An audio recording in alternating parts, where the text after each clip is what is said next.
Time புயல் டைமில் மட்டும் ஃபுல்லாக வந்து அங்கே வந்து ஹெவியாக வருவாங்க. ஏன்னா அப்போ வந்து நாங்கள் ஒரு காலையில் 6 மணிக்கு ஸ்டார்ட் பண்ணுறது ஈவினிங் 6 மணி வரை தொடர்ந்து வச்சுட்டே இருப்போம். அது வந்து அந்தளவுக்கு மழை பெய்யும். மழை பெஞ்சிது மேலே இருக்கிற பழகில் இருக்கிற ரைஸ் ஃபுல்லாக எல்லாம் கீழே இறங்கிடும். திருப்பி நாங்கள் வந்து அதை ரெயின் கோட்டு அப்போ போட்டுக்கணும். ரெயின் கோட்டை போட்டு பெருக்கி திருப்பியும் அது மேலே வைப்போம். திருப்பியும் ஒரு கொஞ்சம் நேரம் சாப்பிடும். திருப்பியும் மழை வரும். திருப்பியும் அப்படியே கீழே இறங்கிடும் எல்லா ரைஸும். திருப்பியும் அப்படியே ஃபுல் டே வந்து அந்த சைக்ளோன் டைமில் மட்டும் அவங்களுக்கு வந்து மழையில் நனைஞ்சின்னு ரெயின் கோட்டு போட்டு ஃபுல் டே ஒர்க் பண்ணணும். அது அப்படியே வந்து மற்ற சம்மரில் வந்து அப்படியே குறைஞ்சிரும். வின்டரில் கொஞ்சம் ஹெவியாக இருக்கும். வின்டரில் அப் டு பிப்ரவரி மார்ச் எல்லாம்.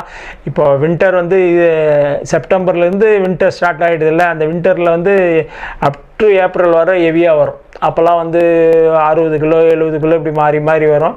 இப்போல்லாம் வந்து மோர் தென் இப்போல்லாம் வந்து 35 kgs தான் ஆகும். அதுவும்